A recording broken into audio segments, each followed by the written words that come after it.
Hello there, and a very warm welcome to Chazingdra Chats, the show where we take a stroll through the life stories of people in the Pokemon community, discovering the 6 Pokemon on their dream team along the way. I'm Charlie Merriman, merry by name, merry by nature, otherwise known as Chazingdra, a host and commentator for the Pokemon Video Game Championship Series, and a content creator. And this week, as every week, I very much hope my guest and I can make your day merry, because I have the pleasure of being joined by Kotatsu In Unova. Kotatsu, how are you doing? Good, how are you? I'm doing fantastic. We're pretending that we haven't just been chatting for the past half an hour. And I know, right? Thank you so much for being on the show and for your enthusiasm. For anyone who's not so familiar with you, can you give a brief introduction to yourself? Absolutely. I am Kotatsu in Unova, but you can just say Kotatsu. I do shiny hunting content. I'm a newbie to this YouTube stuff, so I'm just starting out. But I've got very fun 3 videos on my channel for you to enjoy if you decide to check me out. So, yeah. I mean, a newbie to the content creation, but already, I mean, your channel is shooting for the stars right now. It seems to be going really well. It all just kind of happened all of a sudden. Well, yeah, that's we're at the whims of the internet, aren't we? And that's brilliant to hear. I'm so pleased it's going so well for you. And we will be diving much deeper into all of that very shortly. What we're going to be doing, of course, is taking a deeper dive into your life story and learning the 6 Pokemon that you would choose for your dream team. Not the ones that are the most competitive in any way, just the ones that are most special for you. And you can define that how you want. And of course, Kotatsu decided on these Pokemon in advance. I have no idea what they are. And looking forward to getting to know you a little bit better. So shall we do it? Yes, let's get into it. Let's All party. right. Well, I believe what we're going to start with is your introduction to games and the impact it's had on you. Yes, oh my gosh, I could talk forever about games, but let's go back to the very beginning. And by very beginning, I mean the beginning of my life, like the moment I was born. So the day I was born, the day I was born, my mom was given a blanket to swaddle me in, and get this, it's a Pokemon blanket. The first blanket I was swaddled in was a yellow Pokemon blanket with blue trim and like the logo on it. So it started day one for me, and it was all over from there. I mean, not safe from anything Pokemon related anymore. But the reason my mom got that blanket is because she worked for Nintendo, and I'm not lying. She actually worked for Nintendo for like 20 years, like before the pandemic ended, like absolute queen, love her. It's thanks to her that I was able to get like my first consoles, like that's how we got our family GameCube, and that's how I got my first like handheld console, my Game Boy SP, and that led to my first Pokemon game, Pokemon Ruby. And I played Pokemon Ruby when I was 5 years old. I just could barely even comprehend my existence, and I was playing Pokemon. And funny thing about that is it's the first game I played, but not the first game I finished. I tried playing Ruby to my very best when I was a kid, and I couldn't get past Watson because my reading comprehension level was not good enough to like understand what I was doing in the game. I would just kind of be lost and be like, I don't know what I'm doing, so I give up. And I didn't get back into Pokemon until I watched the Diamond and Pearl anime, but in between then I had played a lot of other games. Like I loved playing, like, super random, but I played Wario Land 4 for the Game Boy. I know, amazing platformer, like so much personality, and I was like, this is awesome. But I couldn't beat that one either because I was a kid. I played other games like princess games and whatever, but none of them could hold a candle to the first time I played Diamond and Pearl on my DS. I think my mom got it for me like whenever it came out, and it just changed everything. I was like, oh my god, this is what gaming is all about. Like, I get to go on an adventure with all these cool creatures, and I just get to explore and make my own story happen. So it was all over from there. After that, I got into Soul Silver, and funny story about that, whenever I first got Soul Silver, it was like after I had like a tooth pulled or something when I was a kid, and so I was like on the couch like half dying, like I'm on painkillers and I'm like barely alive, and my mom came in, she's like, here you go, here's Soul Silver for you to play, and I'm like, what the heck, there's a new Pokemon game, this is so cool. And I played it. It was over from there too. Like, I was spoiled, like, with one of the best Pokemon games, like, very, very early on. So that was very, very exciting. Crazy way to start my gaming journey. Wow. I think the first thing I want to call out there is Wario Land 4. Oh my goodness. I have not thought about that game for so long, but I played that so much. No way! Yeah. So That's many awesome. times. I can't remember too much about it now, but you're sort of to the point where you're like beating records of treasure that you accumulate, doing speed runs of levels and things, Yes. and then you unlock more. Anyway, so good, and you're still right. It does have a lot of personality there. Yeah, well, I love that little throwback, and the fact that you were initially wrapped up. You were redefining Swaddle or Swaddloon, I guess. You were literally wrapped up in that Pokemon Blood kit. How very prophetic that turned out to be. But I guess it makes sense if your mum worked for Nintendo, the path that you've subsequently been on. Yes. And to be honest, I mean, when you said you got stuck at Watson playing through Pokemon Ruby, I'm at the age of 5. I'm surprised you made it that far. There's so much going on that you've got to get your head round in the Pokemon game. So congratulations to you for getting to the third gym leader at the age of 5. That's I'd say that's quite an achievement, to be honest. 5-year-old me is very grateful for the congratulations. Yeah. When did you revisit Ruby to then get through? Oh, I mean, I would revisit it over time, like over the course of a few years. Like, I would come back to it, like revisit my first save file and be like, I still don't know what's happening.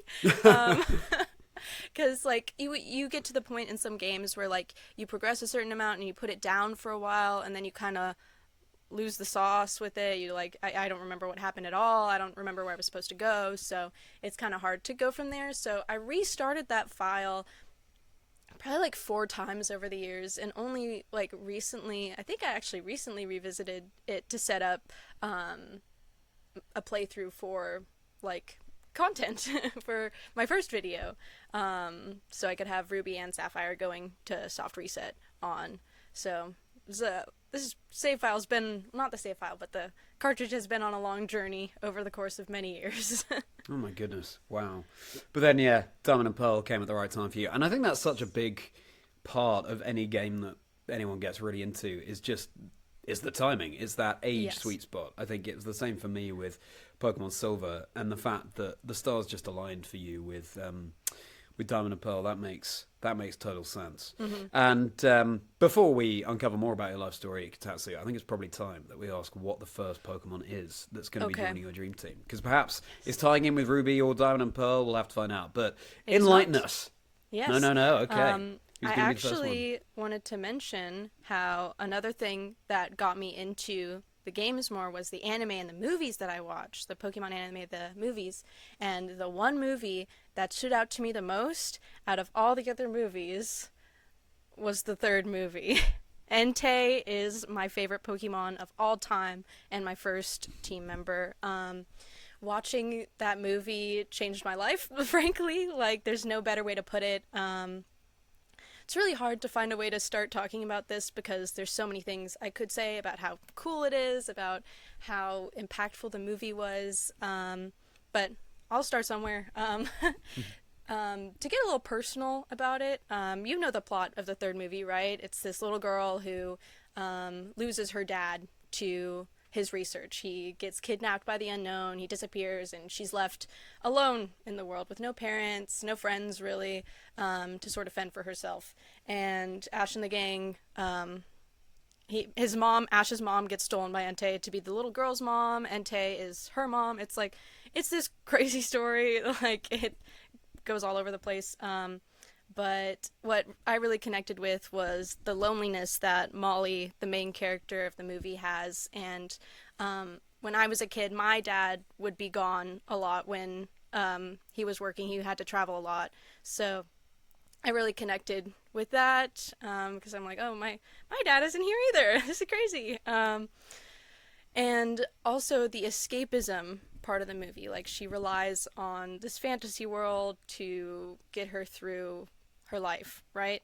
Or her struggles, really. And Entei is the leading factor in that, right? He is this strong, majestic protector Pokemon who is also, in a way, gentle and nurturing for this girl. And I'm like, mine now, this is me. So that's a lot of where my love for Entei comes. But the first time I played Heart Gold Soul Silver and I saw the 3 legendary dogs in the burn tower, and they just shot out to explore the world. I thought it was the coolest thing ever, and you could just randomly run into them, and it'd be like this endless quest almost through your whole journey. Like, you would just see him pop up randomly, and I'm like, I like this one the most. He is so cool, and he's also in the movie that I like. So it's not that deep. I mean, he's a cool looking guy. He looks strong and he looks fluffy. Like, I could run in fields with him and climb mountains with him, and then at the end of the day, after a lot of adventure, we could like snuggle up and chill. So it's everything that I like in a Pokemon. Really is with Entei. So yeah. Thank you very much for your openness there. And Oh, yeah. yeah, I mean, that totally makes sense why you'd have such a deep connection to Entei. How many times do you think you've seen the film? Well, a few years ago, I started making it a tradition to watch it every birthday of mine. So the 15th of May, I would watch the third Pokemon movie. I've probably watched it. I mean, when I was a kid, I'd be like, "Mommy, can we watch this one again?" And she'd be like, "Okay," for the 30th time. But I've at least watched it 30 times in my life. Probably, I've lost count. I love it so much. Like, it's peak Pokemon movie. Like, so. You're not the first guest to call out that film on the show, and I really need to go back and watch it. I remember watching it when I was really young. And of course, yeah, you shouted out Pokemon Soul Silver earlier, and yeah, what incredible games. I mean, for me, Pokemon Silver is probably my favourite game of all time, and then to see the remakes are... they were phenomenal. They're absolutely phenomenal. And I can imagine how significant it must have felt to encounter Entei in that game. Have you shiny hunted Entei? I have shiny hunted it, not in Heart Gold Soul Silver, but that is definitely a dream hunt of mine. I've always wanted to hunt for the roaming Entei, but I have found a shiny Entei this year in the Dynamax Adventures and Sword and Shield. I think I got it at under like 100 resets. It was something crazy, like 30 adventures that I found, and I was like, oh my god, that's so cool. I can't believe I had waited so long to hunt it. I guess there was just never really an easy or accessible option, because hunting a roaming Pokemon is extremely time consuming and difficult, because you have to save in front of it, and then it has to run away, and then you have to find it in the grass after like looking for like what feels like forever, and then that's just like at least 5 minutes per reset. So that's a big time sink with the shiny odds being at 81.92. So yeah, scary. Yeah, exactly. Yeah, the odds are much better, of course, for those Dynamax adventures. Yeah, base shiny odds, as you say, 1 in 8,192. But yes. Yeah, as you say, that's certainly a hunt to aspire to. Yes. Entei, welcome to the team. And Thank we're going to ride over from there on our Enteis to you finding your identity as an artist through Pokemon. Yes. Again, it all comes back to Pokemon for me. I started out doing art, pencil and paper. The earliest art that I can remember is like fan art for either Professor Layton, if you've heard of the series. It's a puzzle solving series, very narrative driven, very amazing art direction. But also the Pokemon manga, Pokemon Adventures, really influenced me as a kid. It was in my local library, and I remember wanting to go every week to check out a new volume. I'd be like, can we go to the library? I need to read more of the Pokemon manga. And I would like redraw like panels in the manga and try and emulate the style. I would draw like, there were these Pokemon Gajinkas, which are like humans that are designed off Pokemon. sort of fan art, and I would draw that. I would like literally copy it because I'm like, these are so cute and I love the art style. But for me, starting out as an artist, Pokemon themselves were really hard to draw for me. Like, I really struggled drawing animals for some reason. So I just drew the trainers. But then I graduated from pen and paper to an iPad in middle school, and I was like, this is so cool. I've never done digital art before, and I would literally use my fingers to draw on the iPad. And again, I was still drawing Pokemon fan art. I started making comics when I was a kid on the iPad, which is very cool. And back then, black and white had come out by the time I was drawing on my iPad. And those games, the art direction of those games truly influenced me, like, to my core as an artist. Like, the region itself is beautiful with the changing seasons and the variety of biomes you can go to. And I loved all of the different trainers that were there, like the gym leaders, and of course, like, the king himself, N, like, coolest guy ever. And then, where I am now, I started drawing digital art on, like, my tablet, and I draw thumbnails for my own videos, and I draw thumbnails for my friends' videos. Like, I have content creator friends that I do art for. It's, like, something I'd always wished for as an artist, to be able to, like, have more of a purpose to do art more than just for myself, you know, to have, like, share it with other people and get to have it as a service, you know. It was really, really cool to be able to do that. And I've just always sort of, like, been one to seek out creativity wherever I go. I would always go, like, draw in cafes, like, always have my sketchbook in my backpack. I was just always inspired, especially by Pokemon, to explore my own imagination and explore what I could create. So it's very, very special to be an artist influenced by Pokemon, I think. Wow. Would you say that you have a favorite artist, or which artists in particular have influenced you? I mean, I guess the Pokemon manga is one, but yeah. Absolutely. Mako, the first artist of the Pokemon manga, is very, very talented. I love their style, but my favorite Pokemon artist of all time is someone I discovered through the TCG, the card game.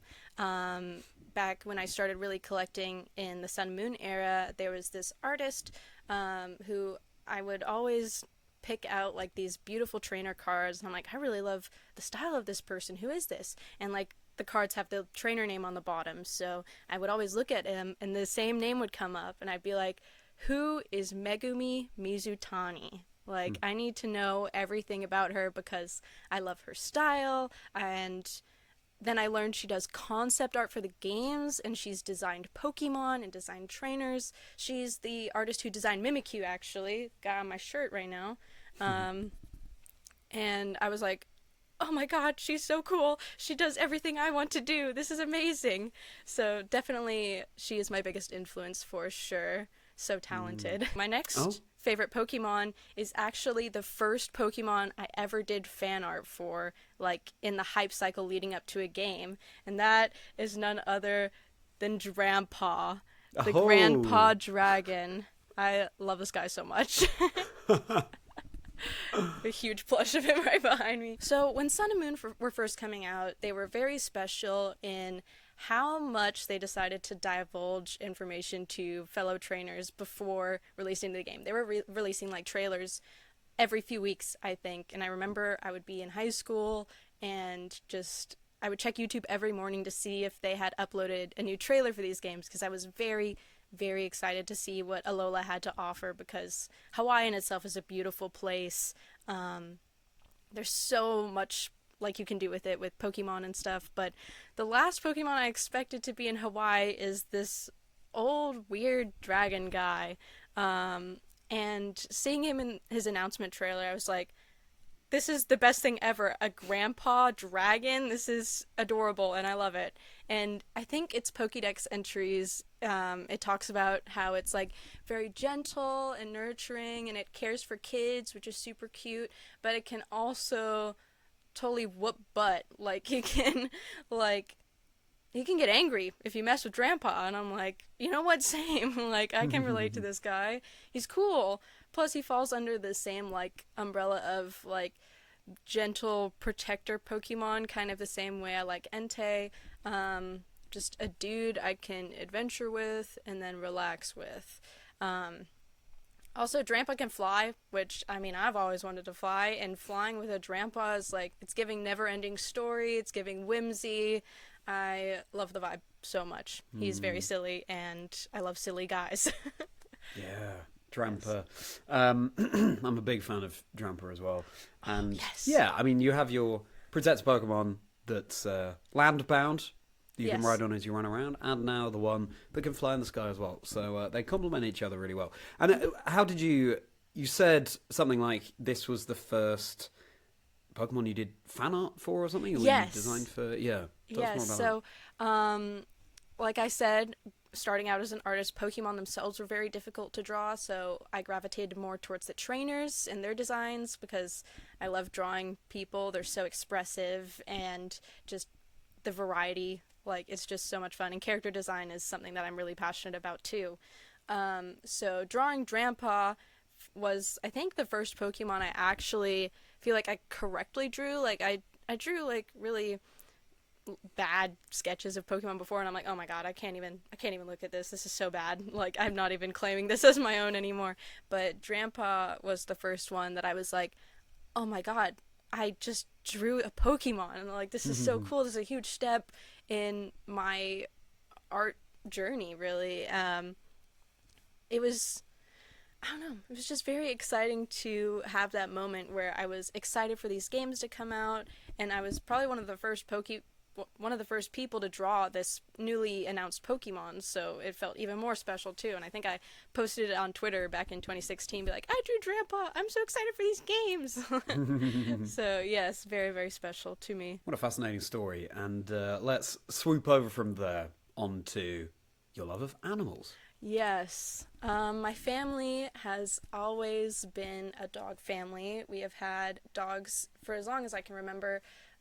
Currently, right now, in our house, we have 3 dogs, 2 of which are sisters, and they have the same mom, but different dads, and they're in the same litter, so very weird, but they're the light of my life. They are so much fun. We are besties. I love taking them to the park, and I love hanging out with them outside.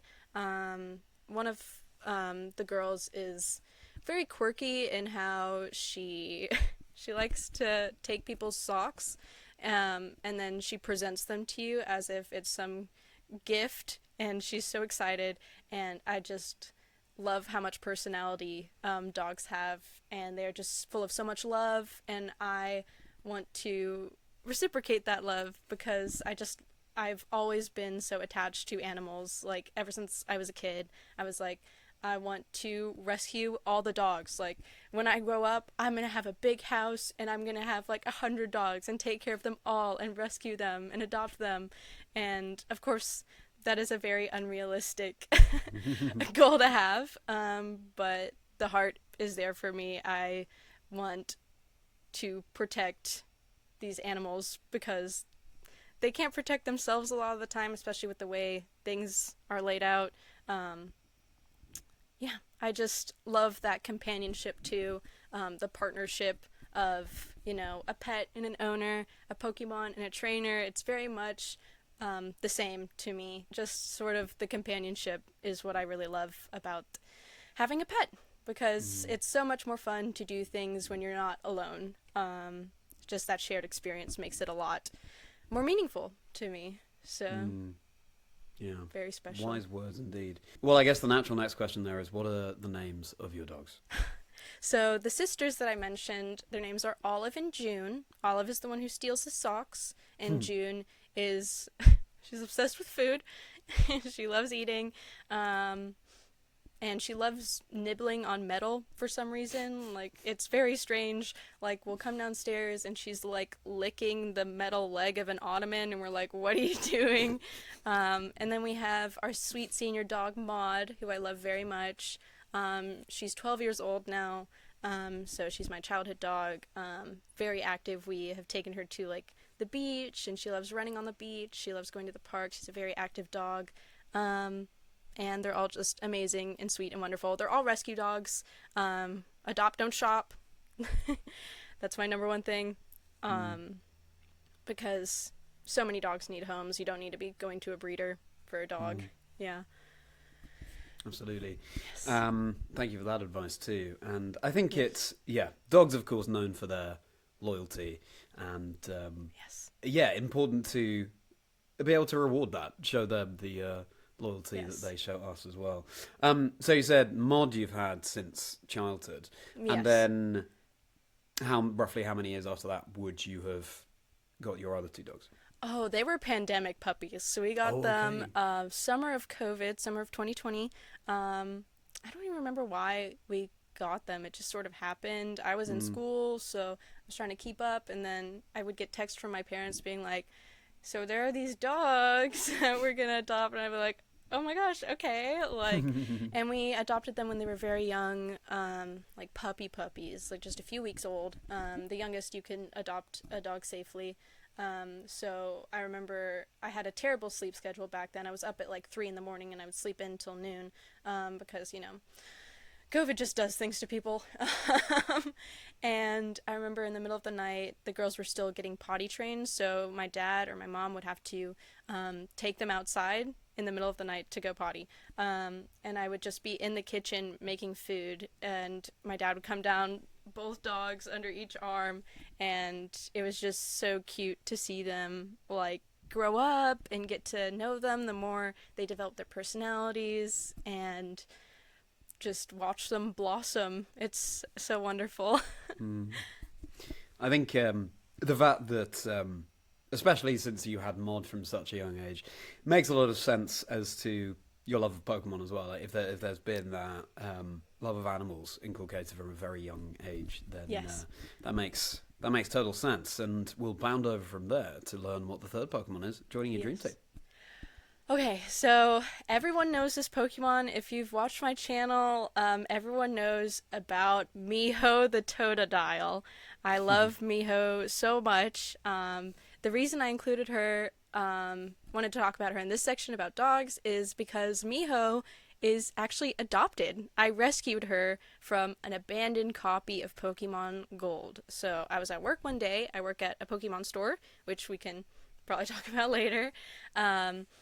But people love to trade in things for store credit, and one day someone traded in a copy of Pokemon Gold for the Game Boy, and I happened to have brought my SP with me to work that day. My coworker and I are like, let's check out this file, let's see what's on it. So we boot it up, and it's like the game has 5 minutes in it. We're like, okay, someone literally abandoned this like right after starting it. And all that's on the file is a Totodile and a Sentret, I think.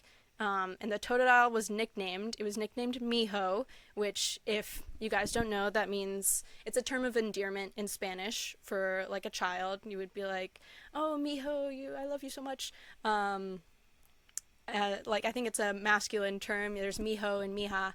But Mijo is a female Totodile, so she was assigned the wrong version of that name, which my coworker and I thought was hilarious at the time. We were like, they gave her the wrong like gender name, that's crazy. But like now I could never imagine calling her anything else. Like every Totodile I see is Mijo. She's a very special Pokemon to me because right around that time I had really started my content creation journey. This was back in like November of last year.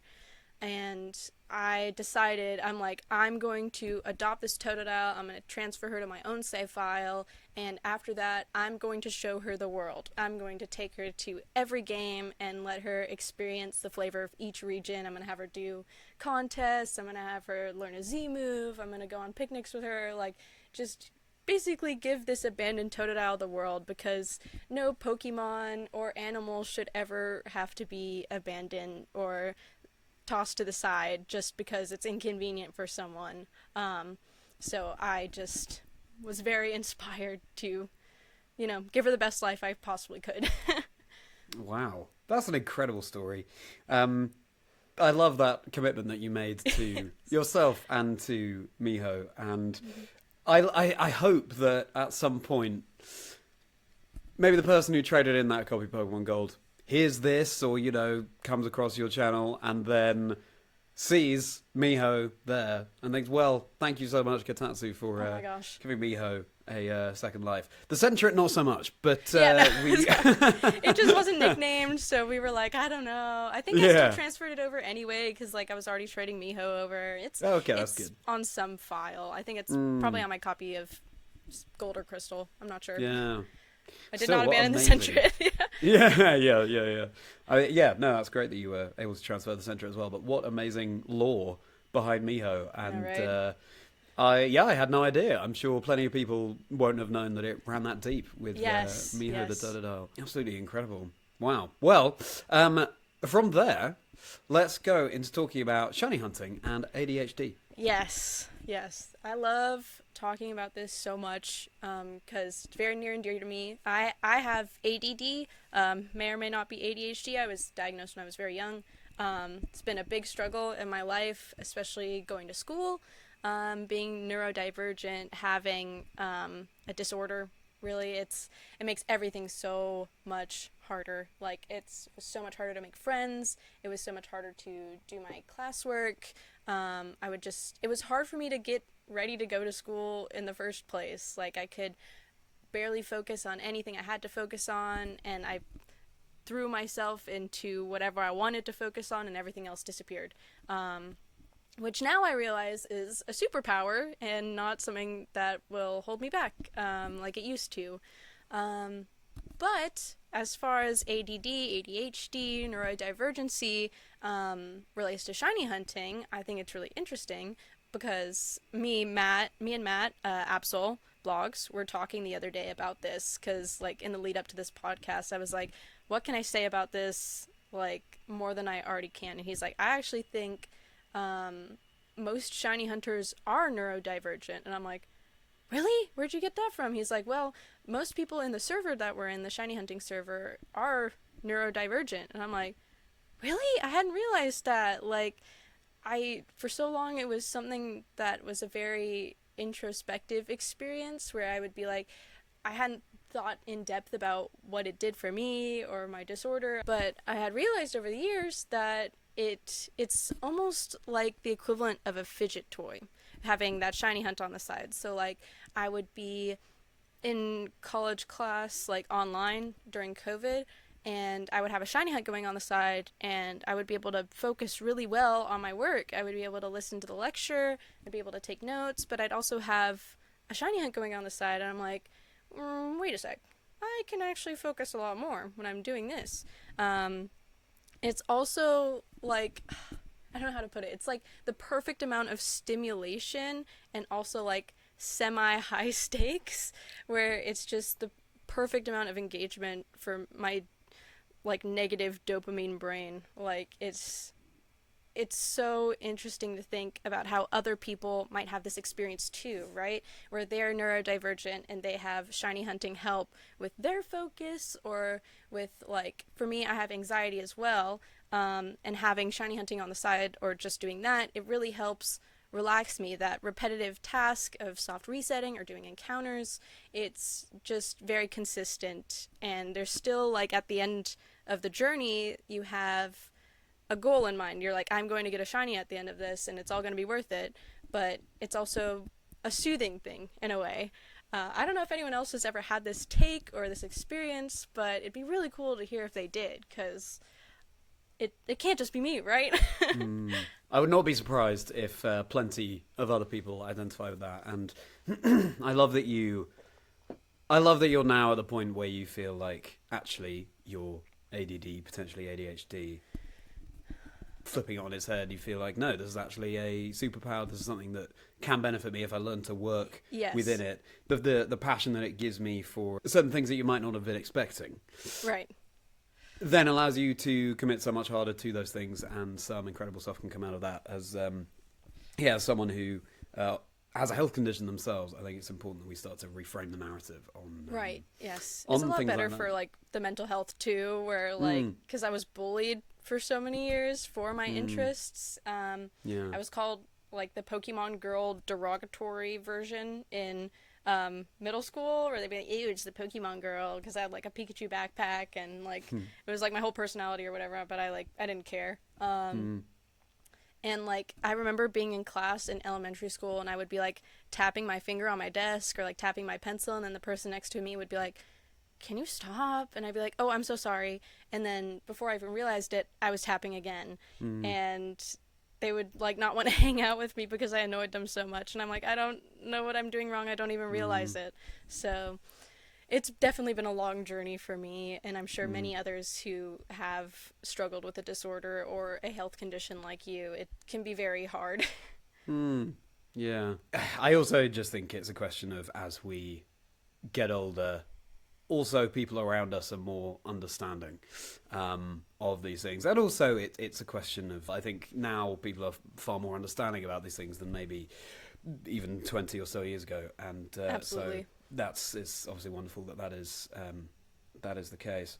And I guess it's just whatever works for each person. It's great that with a shiny hunt on the side, you can concentrate better.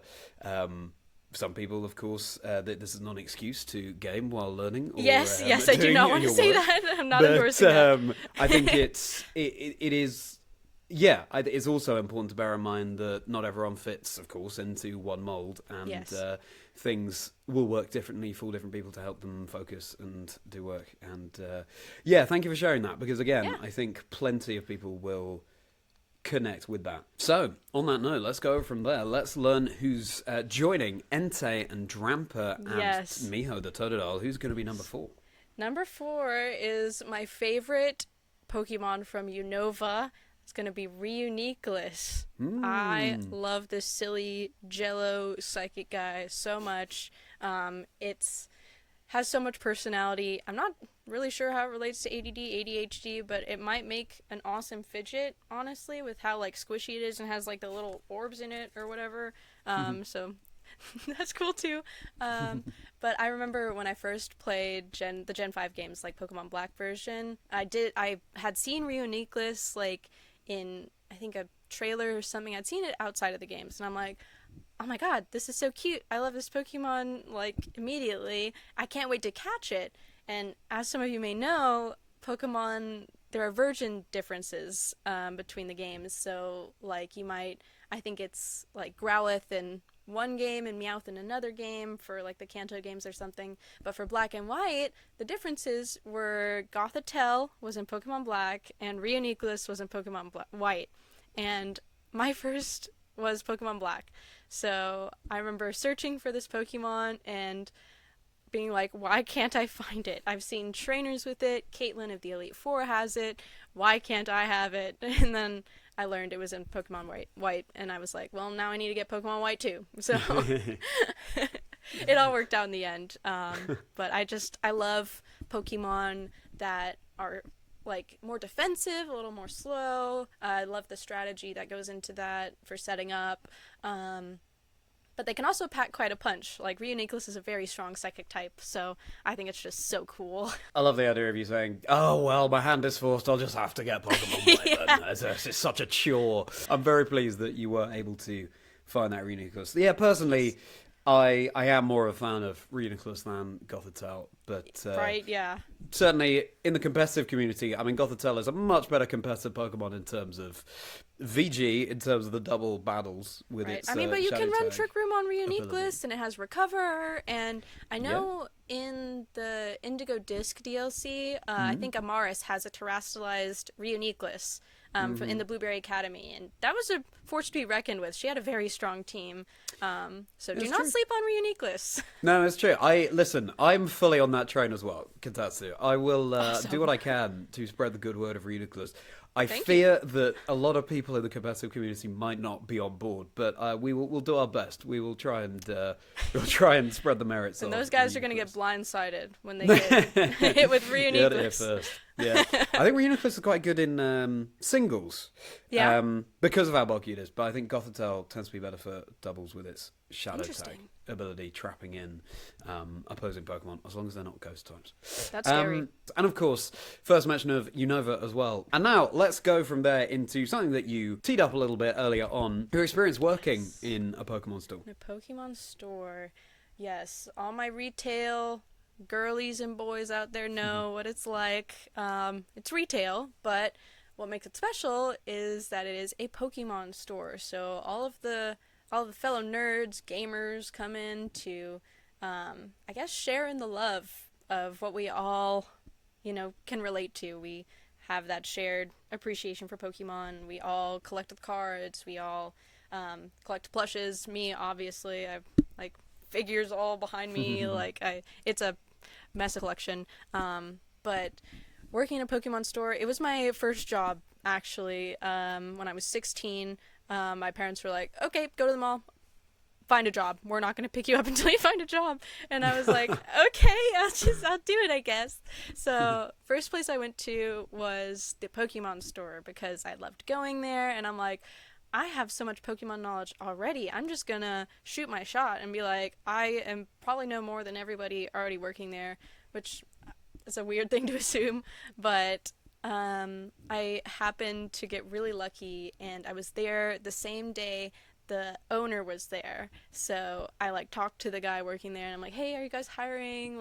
I know a lot about Pokemon. Can I please give me a job? So he was like, actually, I think the owner's here. So I had a very impromptu interview outside of the store with my boss. And I mean, I think I employed every Pokemon fact I knew, and I was blacking out as I was talking because I'm I'm so scared right now. I don't even know what I'm doing. But I managed to get the job, and it is so wonderful. I still work there. I just can't stay away. It's Pokemon.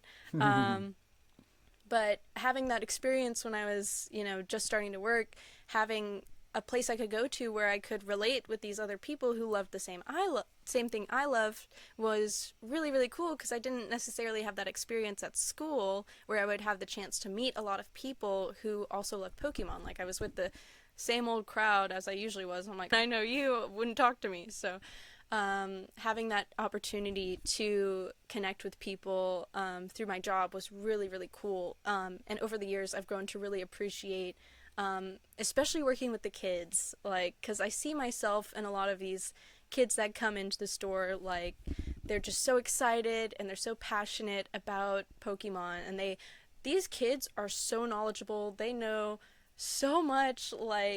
There's this one kid that comes in who I love. He is autistic, and we are able to connect over Pokemon facts. So the first day he came in, he's like, can I quiz you on some Pokemon facts? And I'm like, absolutely, hit me with your best shot. And he's asking me all these trivia questions, or which Pokemon is the biggest Pokemon of all of them? And I'm like, I think it's Ultra Necrozma.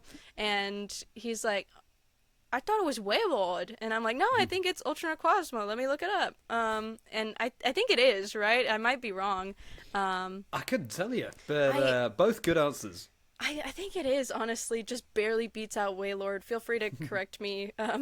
But we just kept going back and forth, talking about different Pokemon facts, and his dad is like, wow, you're the only person who has ever been able to go toe-to-toe with him and, connect with him over Pokemon, because, his classmates don't really want to engage with him on that because, he is on the spectrum, so it's harder for him to communicate. But we were still able to talk so easily about the thing that we both love, and I thought that was just so special.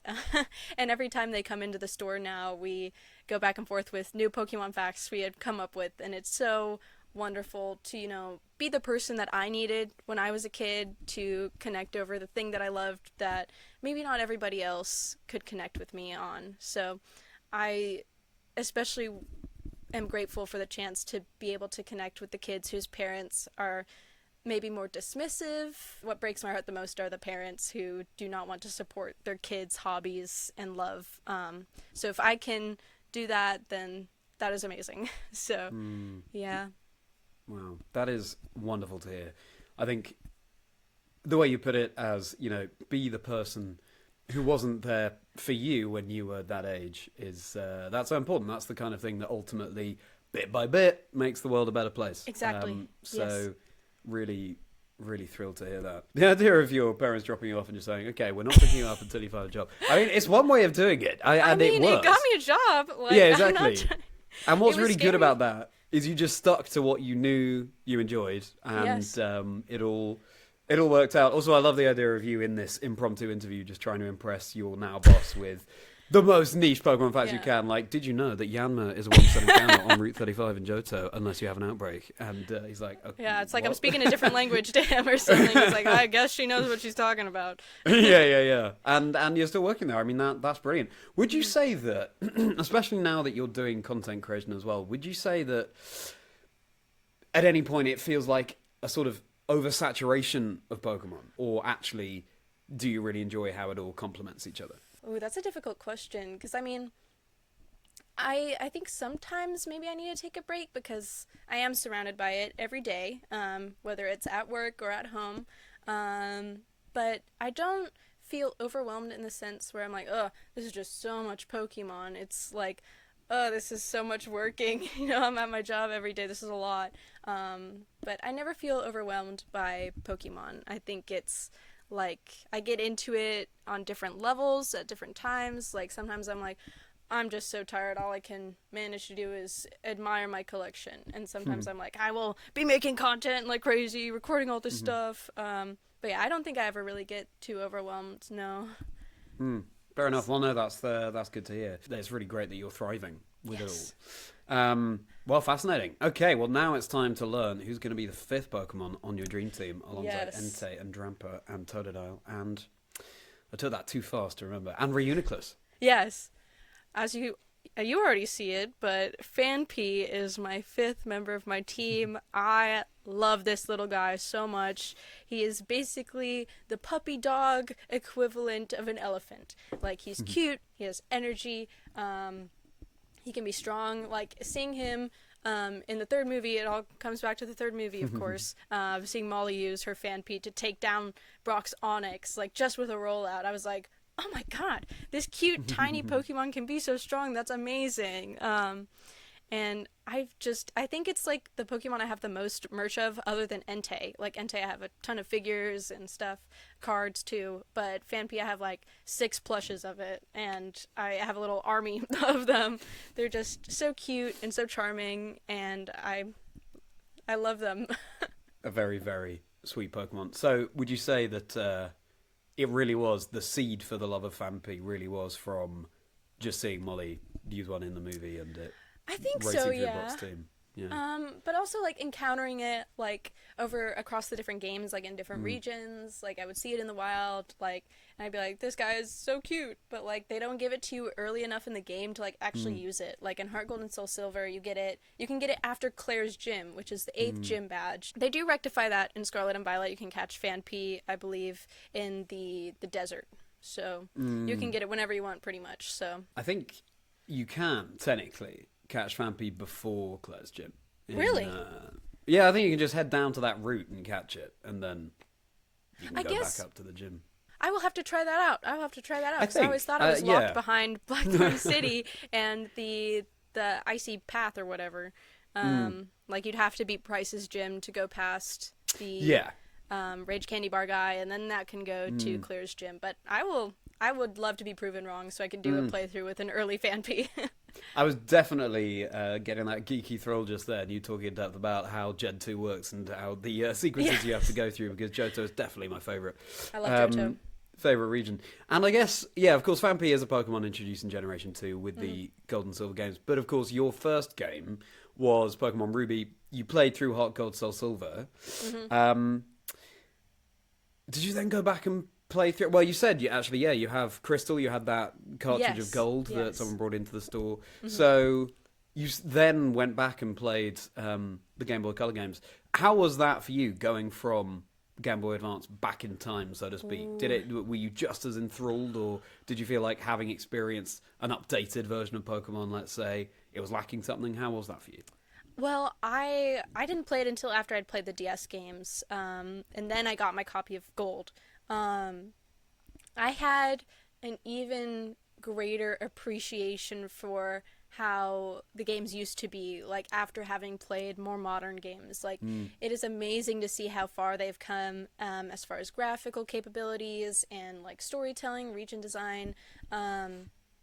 It's genuinely, like, it's a little, like, humbling to play through those old games, but it still has that old charm where like not everything is really explained to you. You're kind of just thrown into it and you have to figure it out. The soul of Pokemon is still very much in those old games, and it's almost like traveling back through time playing those on my Game Boy. It's very, very cool. I will always love those older games because of, I don't know, they just feel different to play. It's like of a different era. It's very cool. Yeah. Absolutely. I think it's amazing how, as you say, graphical improvements and changes over the years, and yet every single main series Pokemon game has that quintessential same feeling about exactly. it. The spirit. Yeah, the spirit, exactly. Yes. Well, before we discover what the final member of your dream team is going to be, let's talk about, right now, and as you say, your very new experience being part of the content creation world. Yes. I guess I'll just start from the beginning. I started out as just a kid who liked watching YouTube, like probably everyone else out there now. I always admired content creators, and being able to watch YouTube videos helped me learn more about Pokemon, like being able to be a part of a community in a way with these content creators and the videos they posted, and like the comment section of everyone discussing everything, and we would all share our stories and sort of grow as, Pokemon trainers through YouTube. I thought that was amazing, and especially as like being someone who didn't have Pokemon friends growing up, it was just cool to be like, there are other people like me out there and I'm not alone. And it was a really cool way to connect with other people who, I was like a lurker, so I didn't really connect, but I got to connect introspectively through the other people talking and be like, yes, that's what I think too, or, oh, this is so cool to learn about. So the idea of having a YouTube channel was always kind of in the back of my mind growing up. I didn't really think to do it until, I guess, much older now. Being 24, starting a YouTube channel feels like a little bit of a late bloomer to me, but I've always kind of been that way, so it's okay. But I had started actually recording content for my first video last January. So not this year, but 2023, when I was gifted a certain game from a friend for Christmas. I don't want to get too into it because it's spoilers for a big project I'm working on, but it's my first project I ever worked on. It's been very long in the making, but I had started working on that. I had no idea what I was doing. I was recording on my iPhone, and one day at work, months later, I was working and my coworker comes into the back and he's like, hey, I think that guy you watch on YouTube's out there. And I'm like, what guy? Like, because there's so many other guys. And he's like, the Pokemon guy. And I'm like, is he talking about Matt? Like, there's no way, right? And he's like, yeah, the shiny hunter. And I'm like, oh my god, he's talking about AbsolBlogs. Oh my goodness. And so I go out and I see Matt and Kyle and Taylor out there. And I'm like, and I immediately go in the back. I'm like freaking out. I'm like, what do I do? Like, these are literally like my idols out there, like someone I've always looked up to for shiny hunting content creation. Like, Matt really envelops the spirit of Pokemon for me, like growing up. So I eventually go out there and I'm like gearing myself up to talk to them, and I start talking to them. I'm being like, can I help you? And like I'm shaking. And I just start talking about my projects, and I'm wearing a bracelet with my Pokemon team on it, and I start talking about that, and then I ask Matt some questions about content creation and being like, what's your advice for someone who's just getting into this? And immediately we kind of had that connection where it's like, oh, you're also cool, and you're also like just as crazy into this as me. So it was really, it was an out-of-body experience. Like, I was blacking in and out. Like, I was like, what is happening? But I think that really jump-started my journey to actually creating something. I had, like, after we met, we just started talking, and he started giving me tips on what to do. And that sort of led to us, like, going on calls, shiny hunting together. And I love video essays so much because I watched a lot of those growing up, because that's like how I would get my information on Pokemon stuff. I'd watch like people yapping for like an hour about like why Johto is the best region or why Unova is great for XYZ, and I'd be like, okay, I'm taking mental notes. Like, this is so much fun to learn. I love learning about the stuff that I love. So I really wanted to integrate that into my own videos. I like sort of telling a story with my videos, so it just kind of happened so suddenly. So it's been a wild ride for sure. Yeah, wow. I mean, so you had decided to, maybe I'll make a video in January 2023 before Matt and Kyle and Taylor were in your store. Yes. Okay, wow. How strange and how fateful that encounter turned out to be. I mean, why were they... Am I putting two and two together correctly here? Were they there because...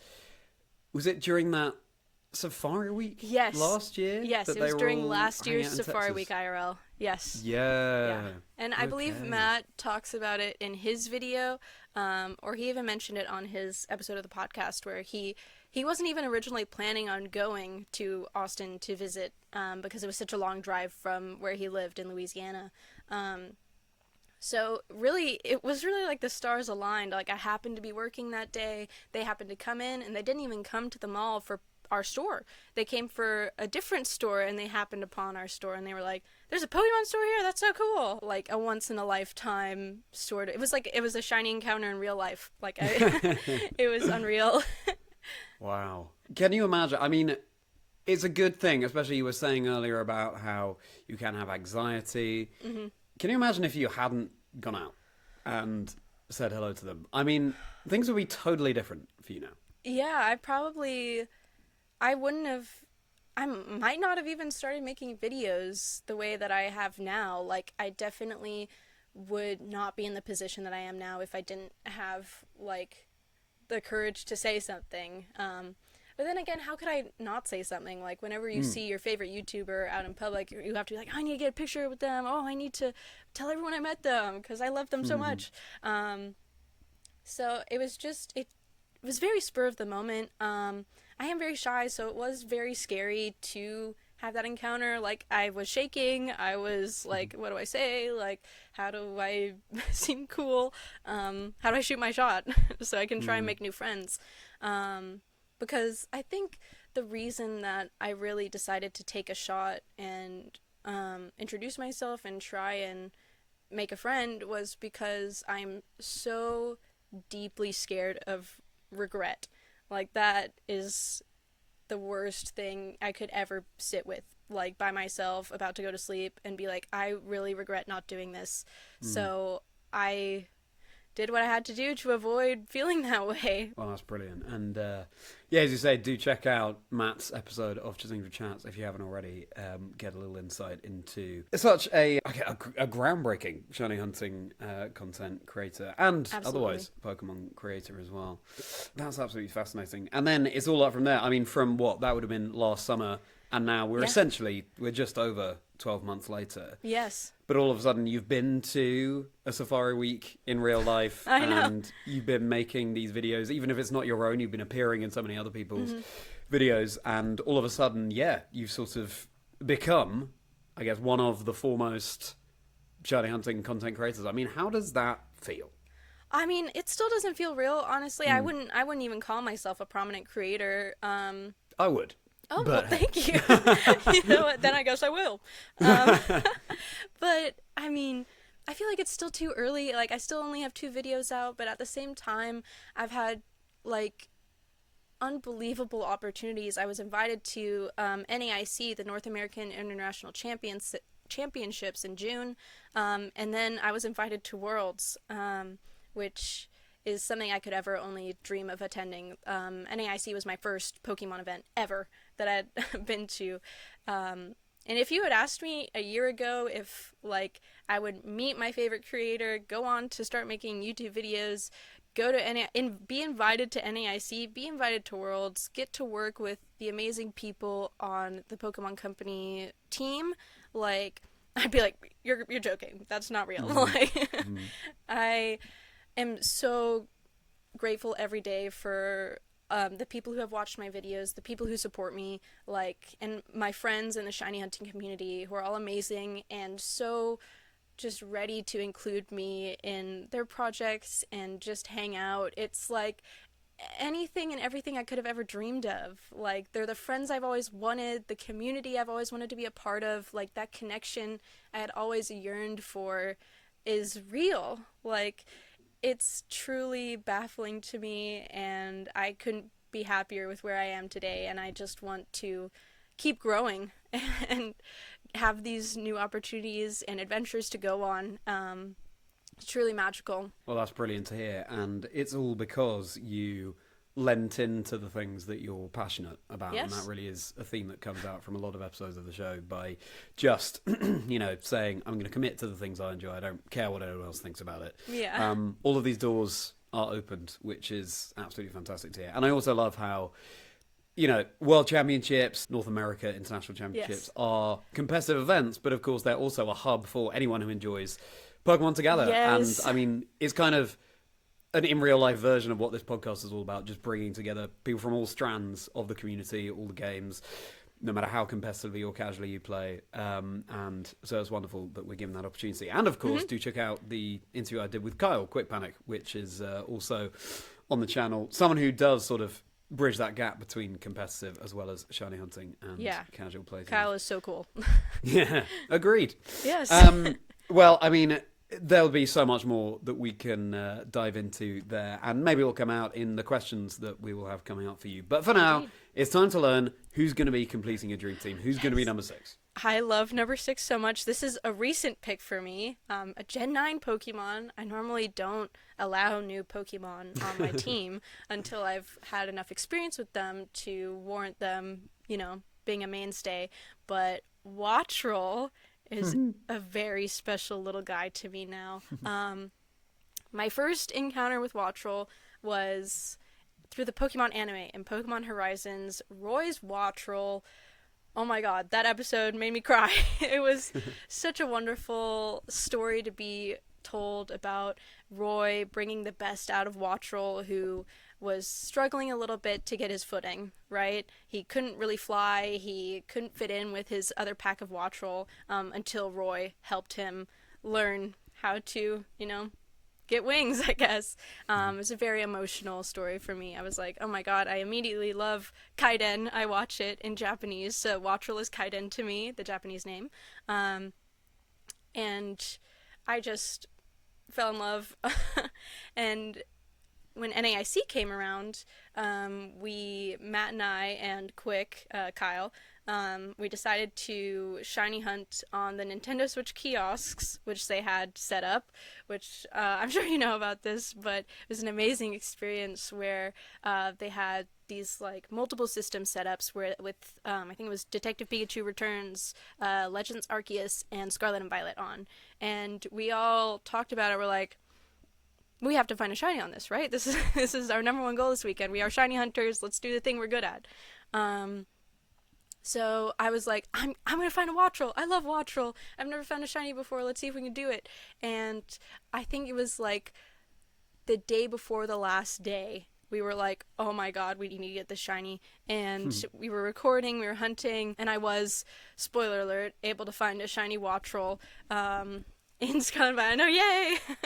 And being able to find a shiny at such a special event, like life-changing, momentous, has further endeared me to this Pokemon.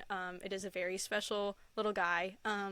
And I feel like this would be a growing opportunity for me as a trainer if I actually had a Wattrel on my team, because I am scared of birds.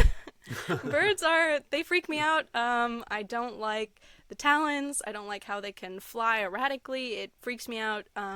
So I feel like having a Wattrel on my team, having a shiny Wattrel specifically, would help me grow as a trainer to get to understand a kind of Pokemon that I wouldn't normally. So I think it's very symbolic of my growth as a content creator to have a shiny Wattrel on my team. So, yay! Absolutely.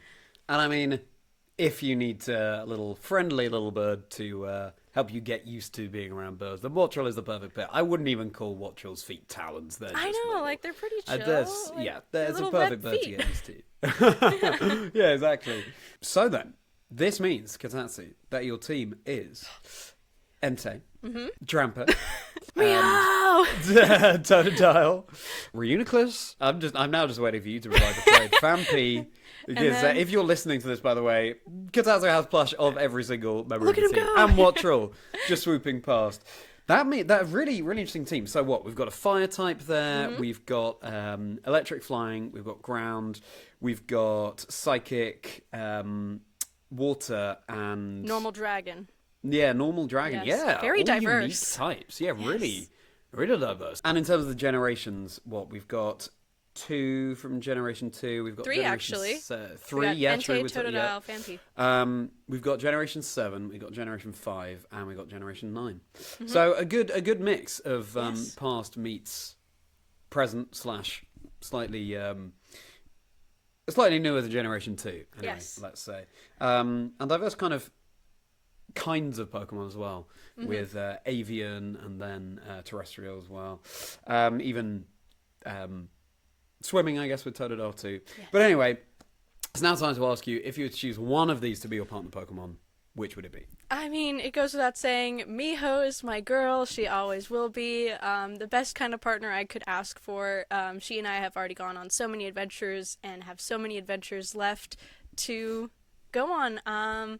She is just amazing, and I love how we have such a storied past together. Plus, she's just fun. And everyone else, I'm sure, who knows Mijo also loves Mijo. I love getting the comments about people being like, I love Mijo, because she deserves all of that love after being left behind. And I'm so glad I can give her that. So, couldn't think of a better partner. Wow, that's a really touching answer. And I mean, you say it goes without saying, but you could definitely, of course, have gone for Entei there as well. For me, those were the two it was between. Mijo and I have just been through so much together recently. She's Fair enough. like the mascot of my life, other than Entei. I mean, it was very, very close to choose. Entei will always be near and dear to my heart, so special. But Mijo, I think, would make the better partner since we have already been through so much. Yeah, fair enough. Yes. And you've got, interesting that Totodile, of course, appears very early on in the Pokedex for Generation 2. Entei appears very late for Generation 2, so they sort of complement each other that way as well. But that's fantastic. So Mijo the Totodile is your partner Pokemon. And now a slightly different kind of question, Kotatsu.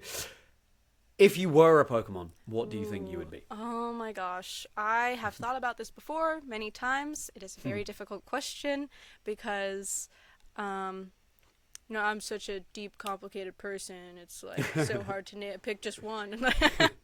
No, but... Are you a Ditto then? You're just everything. Right. I think I've talked to people about this before, and one that came up, stood out to me, was Emolga. I feel like we have the same vibe. Emolga can fly. It's a flying squirrel, and it's always looking so happy. So I feel like I can relate to that kind of energy, the passion, when doing something I love, like how Emolga looks so happy when it's flying. Plus, it's a Generation 5 Pokemon. Unova is my favorite region, my favorite games. So I thought it was only fitting to choose a Pokemon from that generation. And I feel like Emolga would fit the best. So... Yeah. I'd say that's a perfect answer, Kotatsu. Thank you. I thought very hard about that. yeah. I think, obviously there's the Unova thing, but also just, when I picture Emolga, it's very much that spirit. I think you share that spirit, and I think electric flying is a good type combination for you as well. Certainly the electricity, the sparkiness, the energy, but then, yeah, as you say, you think flying would be really cool. I Who love doesn't? That. And, yeah, I know that... you helped Matt with his answer for that question as well. I did. No Sorry. spoilers if you haven't seen that episode yet. So very... I love how deeply you've considered those answers. So, fantastic. Would you agree? Do you think that Kotatsu would be an Emolga out of all of them, based on everything that we've heard about Kotatsu? Let us know in the comments. We would be fascinated to hear. And speaking of you all, it's time for your community questions. I posted online, as I always do, asking for questions for Kotatsu. Thank you so much for submitting some really fantastic ones. You came out in your droves to submit questions for Kotatsu, and it was very hard to narrow it down. But we did, and I apologise as ever if I mispronounce any of your names or handles. Right, so... kick things off. Now, this is going to require a little bit of explanation of lore here, Kotatsu, but Dolph the Blue would like to know, what do you think of these allegations of you and Ramona Marsh being the same person? Oh my gosh, well, I think those allegations are kind of crazy. I have talked about this before. Well, if you guys don't know, Ramona Marsh is Calzone, the Safari Warden, who appears on AbsolBlogs' channel. Love Calzone, by the way. What an icon. Absolutely slay. Ramona Marsh is Calzone's ex-wife, so there is some drama there. I actually know Ramona because we went to college together. We were actually roommates. She is crazy. She is definitely a dangerous person to get involved with. But the allegations that we are the same person is crazy. It's like, how would you think that? We don't even look alike. Like, we don't even talk the same. She has like this gravelly voice. I think she's like 60 or something. I don't know. I think it's crazy. I don't know why you guys say that. It's really interesting that she's 60 and yet you're in college together. She enrolled late. I see. Yeah. Really late. Yeah. Yes. I mean, you know, running the Great Marsh, full-time job, of course. So no time for school. Makes sense. Yeah. So, yeah. You know what? I nearly didn't ask that question because clearly you're not the same person. I know, but I mean, it's okay. Yeah. I don't mind clearing that up for people, like, especially if it's a highly asked question. Like, I understand. No big deal. Thank you. Yes. Thank you. On behalf of the community, thank you for clearing that up for us. And thank you for that question, Dolph the Blue. I hope that puts your mind at rest. Now, next question here. This is a very interesting one. Okay. What's it like going... We sort of talked a little bit about this before, but it'd be interesting to get your a deeper perspective on this. What's it like going from observer to being a prominent member of the shiny hunting community, and any tips to get involved if you are shy? Oh, well, I mean, that is exactly me. That has been, will always be me. I'm very shy. I have bad anxiety. So social communication, interaction, relationships can be very hard as someone who is shy and scared. But... it's so hard. I don't know, because, like, it just sort of all happened for me. Like, I just took that one chance where I put myself out there and focused on what I loved and what I was doing to try and take a chance for the probably 1,000th time. You just got to keep trying. I know it can seem really, really hard and like you can't get anywhere and no one is willing to hear you out, but you just have to find the right person who will connect with you about the stuff you love. And that is just the beginning, is just finding that one person who is on that same wavelength as you. And it's so special. But I will say it does have to do a lot with luck, but it does have to do a lot with bravery too. Like, it took a lot of courage for me to go and say something to someone who I admire, not just like a random stranger. But I guess it was still a stranger. I guess we didn't know each other. But it has been an absolute blessing to be a part of this community, to be called a prominent member, which I can't even imagine. I don't even think that's the case. But for you guys to say that, it's just so humbling and just fantastic. Like, thank you. But it has been an interesting journey going from observer to member. Like, I've been watching YouTube videos longer than I've been making YouTube videos, obviously. I think it was really easy for me to start video creation because I had watched all those videos and I was like, oh, here's inspiration I can draw from these videos, from these creators. And you don't need a lot to start making YouTube videos. You can record YouTube videos on your phone. You can like edit them on an app on your phone. Like, all you really need is a phone. Like, but it just kind of happened. Like, I just decided one day, I'm like, I'm going to do this to prove to myself that I can. Because there are so many times in my life where I say I want to do something, or I should do something, and I don't do it. So it was really for me to be like, ha, see, I told you I can do it. Just prove it to myself. So it's been a wild ride, and I'm sure it will continue to be. Yeah, absolutely.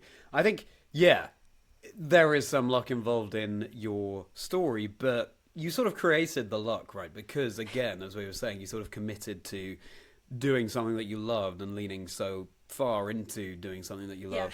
And so that's, I guess, that right there is the main advice. Just commit to the things that you're passionate about, and you Stay true to yourself. That is the most important thing.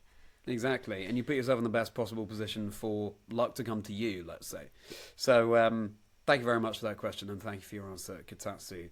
Now, Agent V, someone who I also had on the podcast very recently. So do go and check out our fun chat that we had there. Wants to know, do you have a hobby besides Pokemon? And anime that you enjoy? Or, for example, a game series you're into that not many people know about. Ooh, yes. I could talk for so long about this game series that I love. Have you ever heard of Shantae? I love Shantae, the half-genie hero, so much.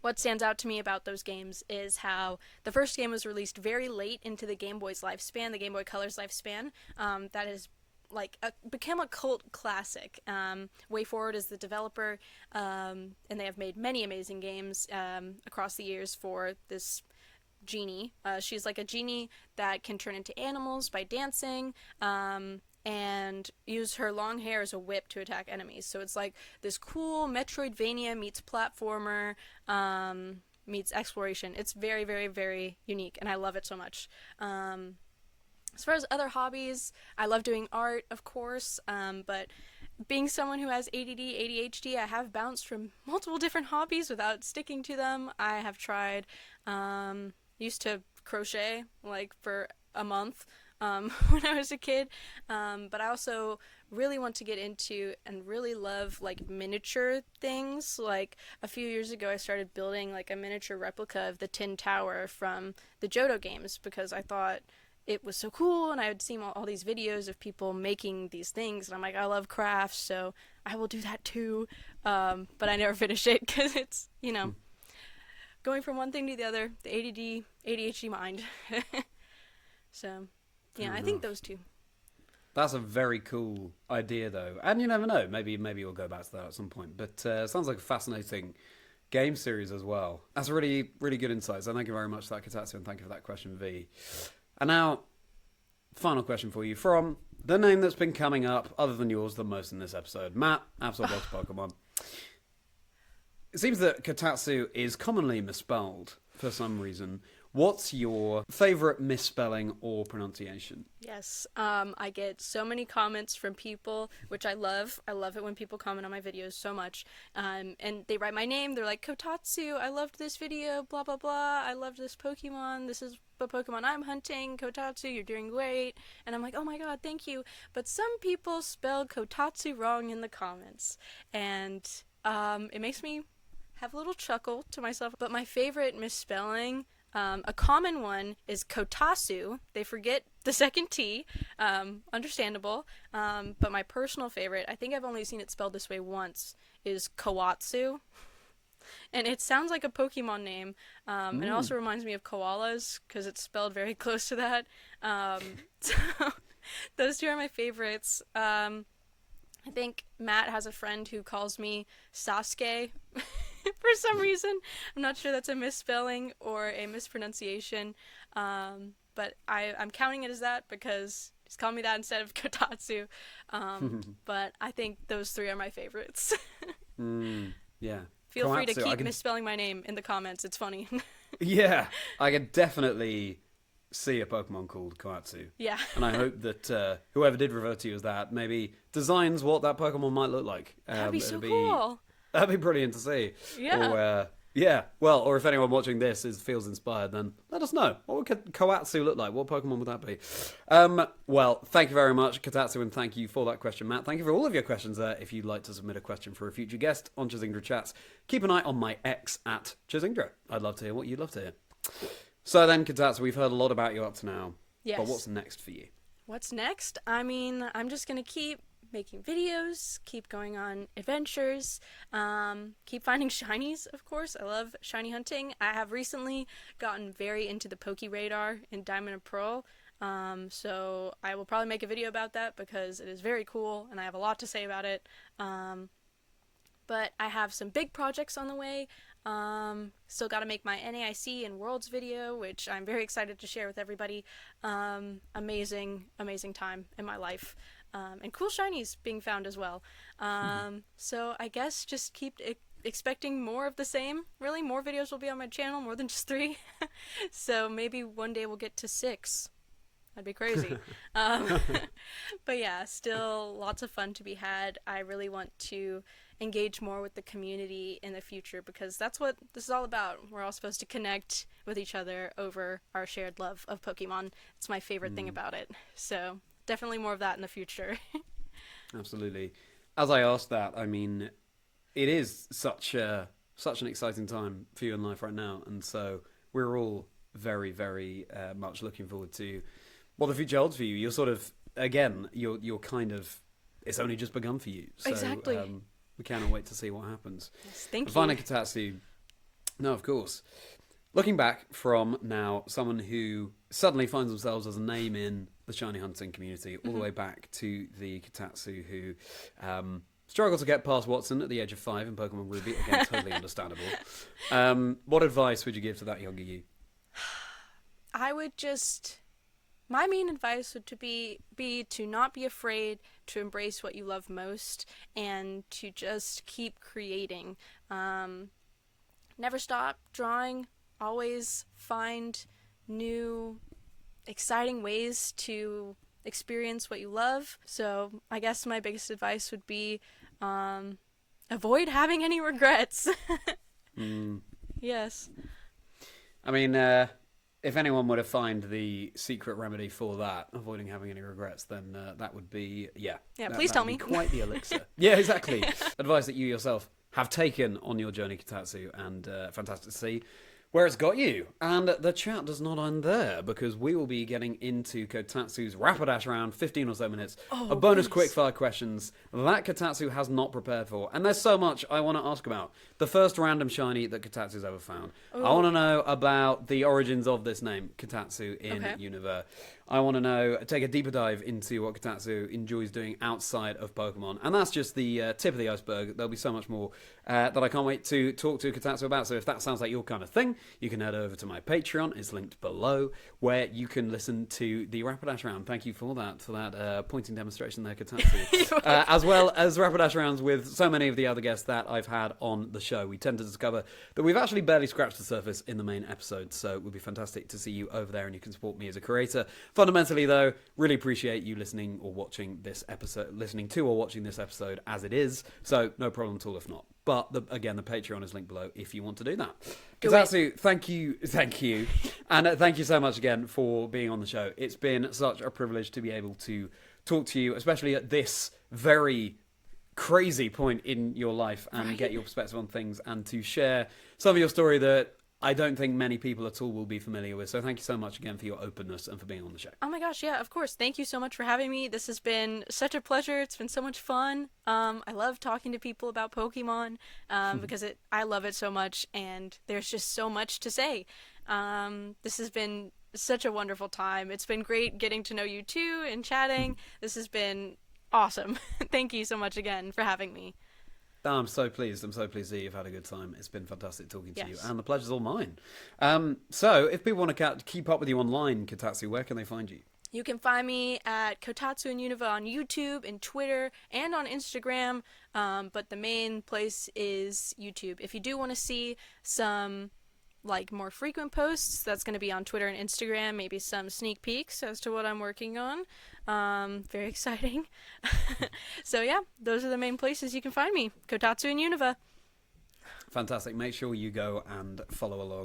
Again, we cannot wait to see the projects that you have been working on that you're keeping under wraps for the moment. Thank you. And if you enjoyed, I think we know what's coming, but it's time to do a bit of good old YouTube spiel. If you've enjoyed the episode, please do like and subscribe. All those things go a hugely long way. Would really appreciate it. Please do drop a comment as well, because Kotatsu's given us so much food for thought, and we'll be fascinated to hear what you think of what Kotatsu and Mijo had to share with us. Do any of Kotatsu's favourites tie in with your own, etc.? Please do let us know. And if you're listening on Spotify or another audio app, you can leave a rating and review. Those go a long way as well. On the channel, I stream Pokemon games. I'm currently doing a teal mask shiny quest of finding random shinies and seeing what's going to be there on my team as I play through the teal mask downloadable content for Pokemon Violet, that is. I also vlog the events that I cast as a commentator and do various silly comedy skits as well, all to do with the Pokemon universe. So do follow along on there.